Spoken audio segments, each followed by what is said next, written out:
Guys, this is another video I'm doing specifically for hard angles here where you have to try to line up more than one or two corners. T's aren't too bad because they're straight across, straight down. I, of course, is an I. You line that up easy. But I've heard a lot of people saying that they had a little issue with getting the A properly aligned, so I wanted to kind of help out with this video. Hopefully it'll shed some light on how this works. So I'm going to go ahead and do like I told you before, take off I do it this way myself. You guys, once again, can do it how you want, but I'll leave the decal on the paper. That way I can easily pull it off. The wax there. This backing is actually a wax backing, so it's not sticking really. It's just kind of in limbo there. So you can pull that tape back like that.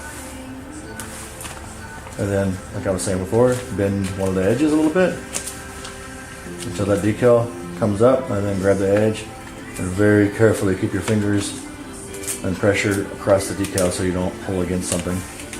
Toss that to the side. Now, I get over here on your way so you can see better. I've dusted this again with the water. Now, since this is an A, we want it to line up as best we can, obviously. So we want to put, I always try to go for the center of the top indentation on this one. Of course, this is the type of decal, then it'll change your how you do it. But that way when it lays in, you can kind of move this around where you want it. If it doesn't line up right, like I was saying, take the tweezers or something, small and sharp, and move it a little bit. And grab the edge. Don't be rough.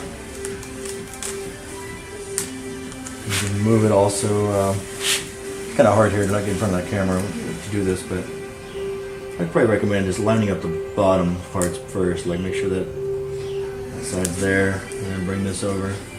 There we go. Yeah, if you do the bottom first, get a little wrinkle here. You can, since it's wet, you can kind of push that out. Get the squeegee there.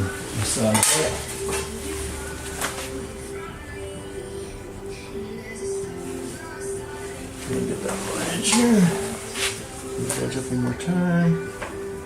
Like I was saying, you don't want to do this too much because you'll cause problems with the decal, but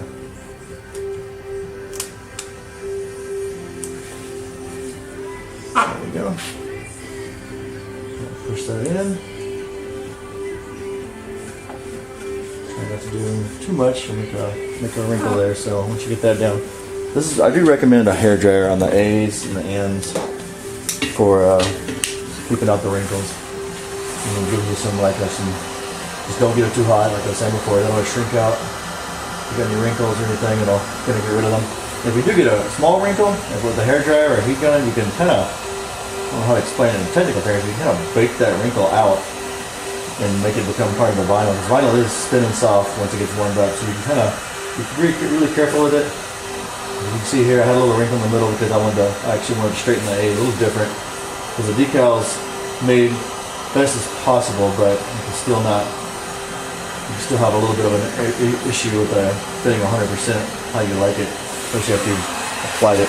As you can see now, I'm going to get this a little warm. Heat set it in. Get this thing out of the way here. And now I've squeegeed out all the water, except for a couple here that are little bumps. I got a little tiny wrinkle here because I didn't 100% get it exactly where I wanted it, but it went away with the heat gun, and now it's just a little dirty. But as you can see, lined up.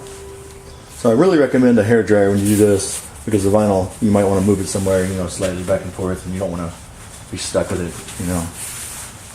just wrinkling up while it's cold, which is pretty much impossible to get a cold wrinkle out. And there we go. Once again, thanks for watching.